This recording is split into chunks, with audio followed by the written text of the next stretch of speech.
सास, माँ, बहू और बेटी। नहीं नहीं, ये कहानी इन सारे के सारे रिश्तों की नहीं, बल्कि 2 रिश्तों में ही सभी रिश्तों के होने की है। अरे बहू, मेरे और तेरे ससुर जी की रोटी मत बनाना, मैं बना लूंगी, दिन तक ठंडी हो जाती है। बहू जो कि एक वर्किंग लेडी थी। नहीं नहीं माँ जी, मैं अच्छे से कपड़े में लपेट देती हूँ ना, आप क्यों मेहनत करेंगी, माइक्रोवेव में गर्म कर लेना। अरे नहीं बहू, मेहनत मत कर, वैसे भी ऑफिस में कम मेहनत होती है क्या, जा रहने दे।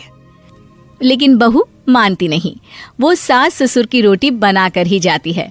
दोपहर में खाने के वक्त ससुर जी कहते हैं, अरे बहू को रोटी बनाने के लिए क्यों मना कर दिया, क्या हो गया, ठंडा ही तो खाते आए हम लोग हमेशा से। अरे वो क्या है ना, सुबह ऑफिस जाती है, घर का सारा काम करने में वक्त लग जाता है, अरे थकती है वो अलग, तो मैंने सोचा बहाने से ही थोड़ा कम काम करवाऊं। ससुर मुस्कुरा रहे होते हैं। ये तो अच्छा है, बहू को समझना जरूरी है। वक्त बीत रहा था, घर में सब खुश थे कि एक दिन, माँ जी आप शाम को थोड़ा टहलने निकला करें, घर पर रह रहकर हड्डियां जाम होती है, पापा को भी ले जाया करिए, मैं वक्त पर तो आ जाती हूँ। बहू ठीक 5 बजे ऑफिस से घर आ जाती है। फिर चाय नाश्ता बनाकर सास ससुर के साथ बैठती, उन लोगों को सारा दिन का हाल बताती। रात को पति घर आता है। क्या बात है बेटा, ऑफिस से आकर कभी हम लोगों के साथ भी बैठा कर। अरे माँ, दिन रात काम करके मन ही नहीं करता, अगले दिन की फिर तैयारी होती है, आप और पापा ही कमरे में आ जाओ। इससे अच्छी तो बहू है, कितना भी थकी रहे, घर आकर हम लोगों के लिए चाय नाश्ता बनाना, फिर बातें करना। बहू ना होती तो हम बुढ़ा बुढ़िया तो बैठे ही रह जाते। सास और ससुर अब बहू के कहने पर शाम की सैर पर निकलने लगते हैं।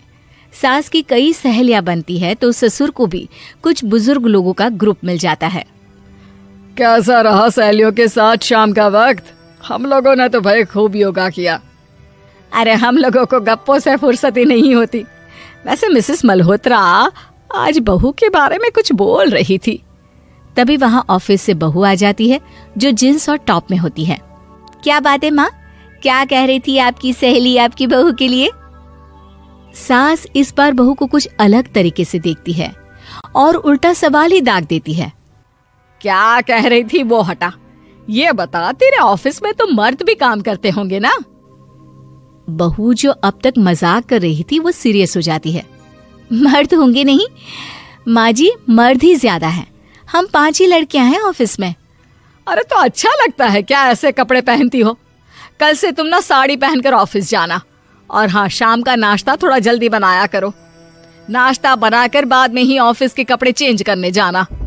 बहू को समझ में नहीं आता कि सास को हो क्या गया है, लेकिन वो कुछ नहीं कहती, सीधे किचन में जाकर चाय नाश्ता बनाती है और सास ससुर को दे देती है।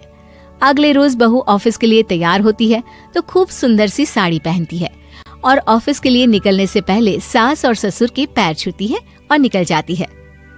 क्या बात है, आज मेधा के ऑफिस में लग रहा है कोई फंक्शन है। अच्छा, पता नहीं, मुझे तो बताया नहीं, वैसे तो सारी बात करती रहती है। अरे देखा नहीं कैसे साड़ी पहनकर जा रही थी? अरे वो तो मैंने ही बोला है उसे। अरे अच्छा लगता है क्या रोज रोज ऐसे सूट या जींस में जाना? बहू हो, बहू बनकर रहो, और आप भी ना मेधा मेधा मत किया करिए, बहू बोला करिए, सर पर चढ़ जाएगी तो दिक्कत हो जाएगी। सास अब बहू को बहू जैसा रखने लगती है, हर बात पर रोका टोकी, हर बात पर ताने। क्या बात है, आजकल लेट आ रही हो ऑफिस से? अरे चाय के लिए भी देर हो जाती है, हम लोग फिर पार्क में भी देर से पहुंचते हैं। सभी की बहुएं वक्त से चाय नाश्ता करा देती है अपने सास ससुर को, बस एक तू ही है जो उस वक्त ऑफिस से निकलती है। माँ जी, वो एक रास्ता पुलिस वालों ने न जाने क्यों बंद कर रखा है, जिसके कारण ट्रैफिक ज्यादा हो जाता है। मैं कोशिश करूंगी कल वक्त से पहले ही निकल जाऊं। ससुर देख रहे होते हैं कि बहू अब परेशान सी रहने लगी है। एक रोज, मेधा, बेटी मेधा।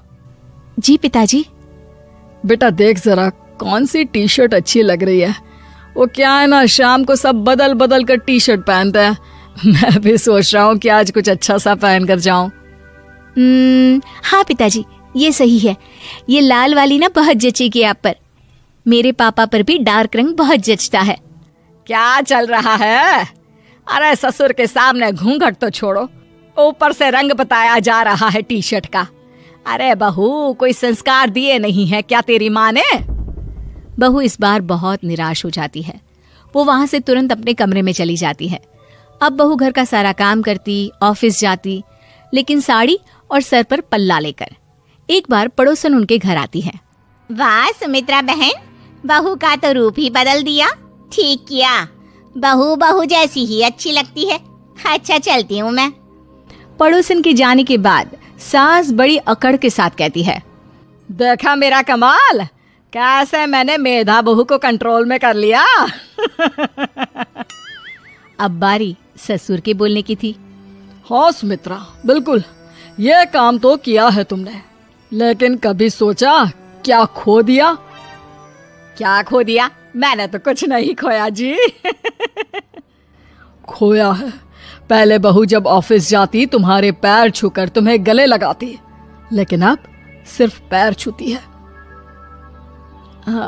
हाँ जी, ये बात तो आप ठीक बोल रहे हैं। पहले घंटों हम लोगों से बात करती, कमरे में ना जाती, ऑफिस से आते ही खुद की चाय, खाना, नाश्ता सब हम लोगों के साथ करती, सारी बात बताती। लेकिन क्या तुम्हें पता है, बहू की तबीयत खराब चल रही है, वो माँ बनने वाली है। ये बात मुझे बेटे ने बताई कि तुम्हें बता दूं। अब सास की आंख में आंसू थे। वो समझ गई थी कि लोगों के कहने में आकर उसने क्या खो दिया। शाम को बहू घर आती है तो माँ किचन में पकोड़े तल रही होती है। अरे माँ जी, आप रहने दीजिए ना, मैं आ तो रही थी। अरे नहीं, जा तू चेंज कर ले, मैं नाश्ता और चाय टेबल पर ही लगा रही हूँ मेधा। सास के मुंह से अपना नाम सुनकर बहू को बहुत अच्छा लगता है। माँ जी, कोई गलती हो गई है क्या? मेरे होते हुए आप काम करे, ये ठीक नहीं है। संस्कारी और समझदार बहू सास को माँ समझती है, लेकिन सास की बेवकूफी उसे सास ही बनाकर रखती है। बहू, मुझे भी थोड़े संस्कार और समझदार बनने का मौका दे, जिससे मैं भी बहू नहीं बेटी को देखूं तुझ में।